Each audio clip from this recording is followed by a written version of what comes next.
สังเกตได้เนาะจะมีบ้านใจกลางป่าลึกเลยที่แบบสิ่งที่แบบศักดิ์สิทธิ์ที่สุดเหมือนวันนี้เนาะมันจะมียอดหวายหรือว่าปลาหวายก่อนเนาะปลาหวายลวงตามนี่ท่านผู้ชมนี่คือยอดหวายหรือว่าปลาหวายลวงเนาะ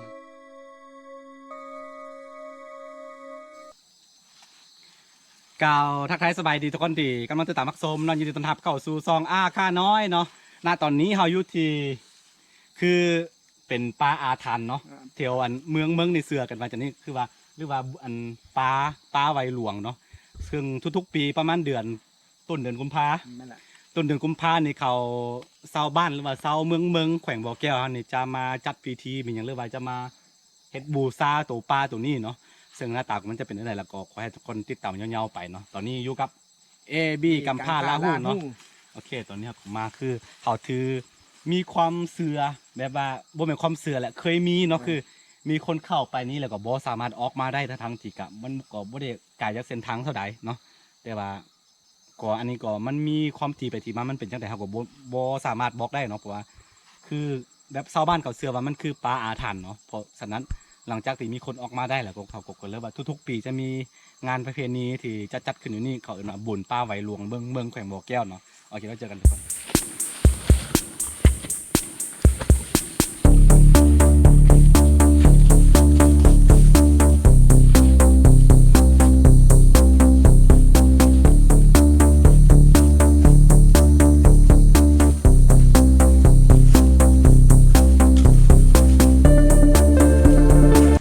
คือทุกคน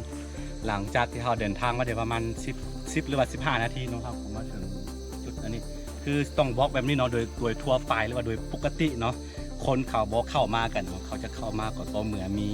งานประเพณีของทุกๆปีครั้งเดียวเนาะแต่ว่าเข้ามาเถื่อนี้ครับก็เดี๋ยวขออนุญาตนำเจ้าถิ่นเจ้าฐานเจ้าปามีอย่างเรียบร้อยแล้วเนาะโอเค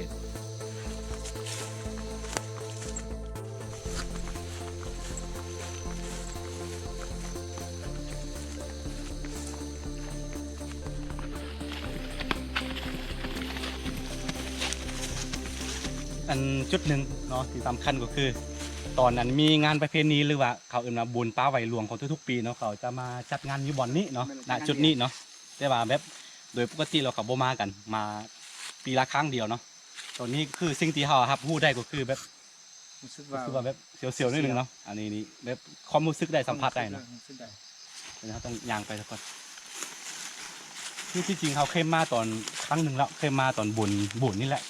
ประมาณ3-4 ปีที่แล้วเนาะเคยมาเห็นคลิปสั้นๆประมาณ3-4 นาทีนี่แหละลองเข้าไปเบิ้งเนาะแต่ว่าคล้ายๆเป็นแบบข่าวหลายกว่าเมื่อก่อน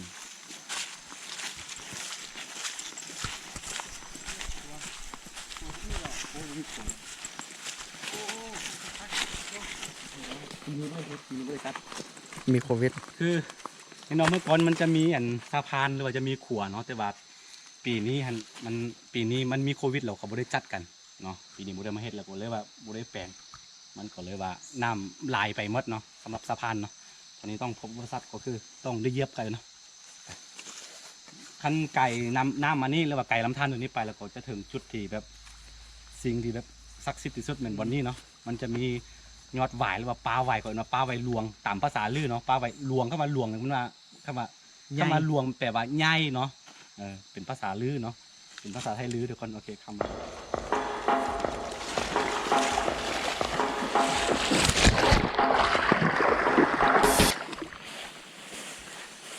สิ่งที่เราสัมผัสได้ตอนนี้ก็คือโมมีผู้คนเข้ามาในจุดนี้เลยเนาะนี่กลุ่มว่าเป็นกลุ่มแรกในปีนี้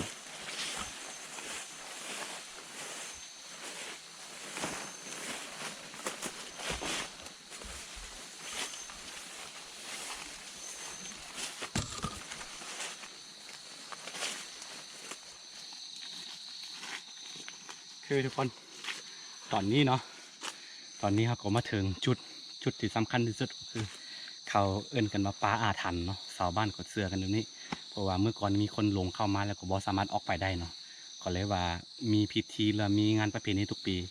จัดขึ้นมาเนาะอันนี้เราก็มาฮอดแล้วทุกคนนำไป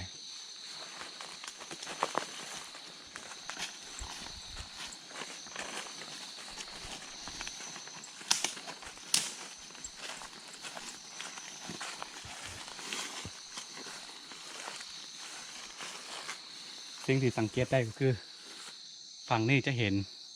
บ้านหลังหนึ่งเลยอยู่ใจกลางป่าลึกเลยทุกคน บอลเขาบูชา บอนเขาบูซาครับไปเบิ้งกันนี่ครับ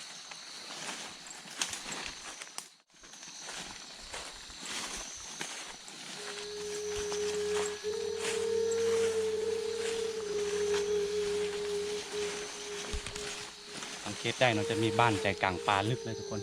ปีนี้เพราะว่าปีนี้มันจะมีโควิดแล้วก็บ่ได้จัดกันก็เลยว่าบ่มีผู้ใดมาอนามัยเนาะเพราะว่าอย่างที่บอกไปเมื่อกี้เนาะบ่มีคนผู้คนเข้ามานะกลุ่มเขากลุ่มแรกปีนี้โอเคพาสิพาท่านผู้ชมไปเบิ่งยอดวายหลวงหรือว่ายอดวายที่โตๆเนาะใหญ่ๆครับนั่นแหละสิ่งสำคัญที่สุด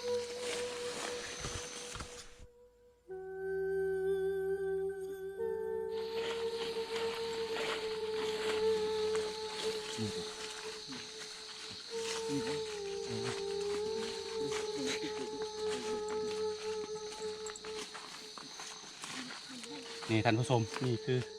ยอดวายหรือว่าป้าวายหลวงเนาะมันจะต้นมันนี่สำหรับใบเดียวของมันเนาะจะใหญ่ทำนี่เนาะแต่ว่าบุหัวากล้องตัวนี้มันจะมันตัวาเฮาไทยแบบเลนวายเลยก็บ่สามารถเนาะบ่สามารถจำแนกได้ว่าตัวนี้ใหญ่สุดเลยเด้อ แท็กมือก็ได้ 3 มือเนาะทุกคนใบมันซื่อๆนี่ต้น กาด ก้านกิ่งก้านของมันแล้วก็มันจะเป็นปลาแบบนี้ไปหมดเลยเนาะทีนี้เนาะก็แล้วบ่มีคนเข้ามาทุกคนสิ่งที่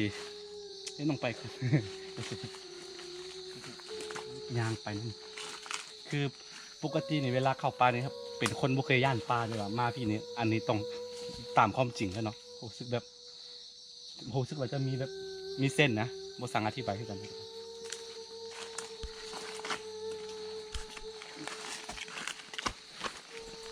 บิ้งนะครับมันคือเป็นได้แบบนี้ใบไม้ต้ม มันบ่มีใบไม้ตกทุกคนเกลี่ยสะอาด นี่เลยก่อนเบิ้งก็ซื้อมาเจ้าพี่เจ้าท่า อื นี่ ม แหละ ครับผมต้องขออนุญาตที่มารบกวนเมื่อกี้ก็เข้าไปแล้วแหละเนาะเราก็บ่ได้มาล่วงเกินหรือว่าบ่ได้มาดูมีหยังบ่ได้มาแบบเชื่อจะได้ปะดูหมินประมาทมีหยังเอามาศึกษาเบิ่ง มาศึกษามาเบิ้งบร ษาร ยากาศ บรรยากาศ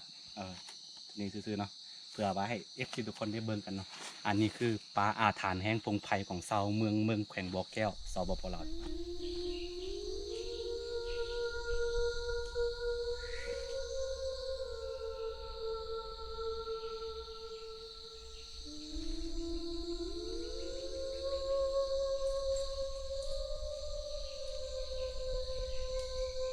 คือทุกคนตอนนี้ก็สิ่งที่สัมผัสได้ก็คือบรรยากาศโคตรแบบเงียบสงบเลยเนาะมีแต่เสียงนกเสียงหนูมีหยังสองข้างทางนี่เนาะแล้วก็รู้สึกว่าเข้ามาในป่านี่เรารู้สึกว่ามันจะมืดนิดนึง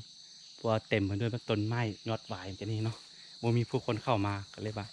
สิ่งแบบบ่มีกลิ่นอายที่แบบความเป็นมนุษย์แบบบ่มีกลิ่นอายมนุษย์ที่เข้ามาในตัวนี้เนาะ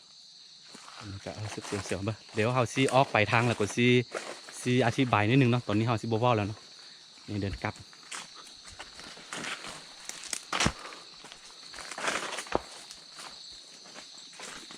เป็นยังเป็นต่างแม่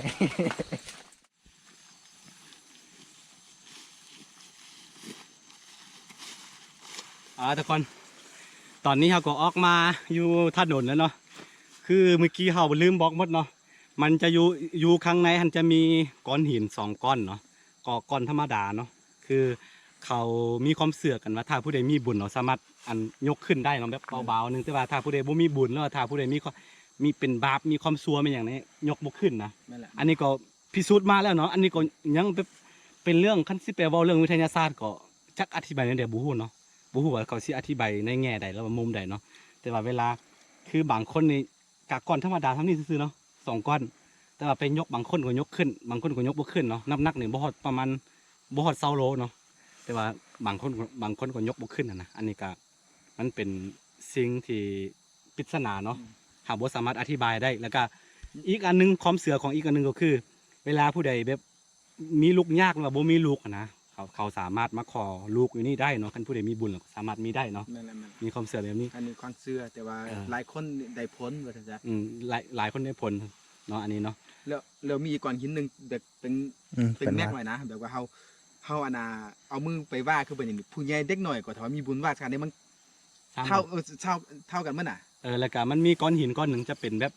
หลวงยาวหลายก้อนเนาะเวลาหาเอามือไปว่าอย่างนี้ถ้าผู้ใดมีบุญก็ซ้ำนี้บ่ว่าผู้ใหญ่หรือบ่ว่าเด็กน้อยเนาะคือมันเท่ากันเลยนะเท่ากันแต่ว่าบางคนก็บ่เท่าเนาะบางคนได้ทรงว่าผมมีกันนี่นะอันนี้ก็เป็นสิ่งปริศนาหรือว่าสิ่งบ่สั่งอธิบายมันคือนี่เป็นอาถรรพ์เนาะอันนี้ความเชื่อของเขาบ่เป็นความเชื่อแล้วก็เคยพิสูจน์มาแล้วแหละแต่เมื่อกี้เขาบ่กล้าเข้าไปเพราะว่าค่อนข้างมันแบบเสียวเนาะค่อนข้างเสียวแล้วก็แบบบ่มีคนเข้าไปนะก็เลยว่าบ่กล้าเข้าไปเนาะโอเคอันนี้ก็เป็นคลิปอันนึงเนาะที่แบบเรารู้สึกว่าตื่นเต้นเนาะแต่ผู้ใดมักก็อย่าลืมกดไลค์กดติดตามซองอาคาน้อยเนาะเผื่อบ่ได้พลาดวิดีโอใหม่ๆจากซองอาคาน้อยแล้วก็อย่าลืมเข้าไปกดติดตามซองAB กัมพาลาฮูเนาะโอเคแล้วเจอกันใหม่ในคลิปหน้าทุกคนสำหรับคลิปนี้ไปก่อนสบายดีบ๊ายบาย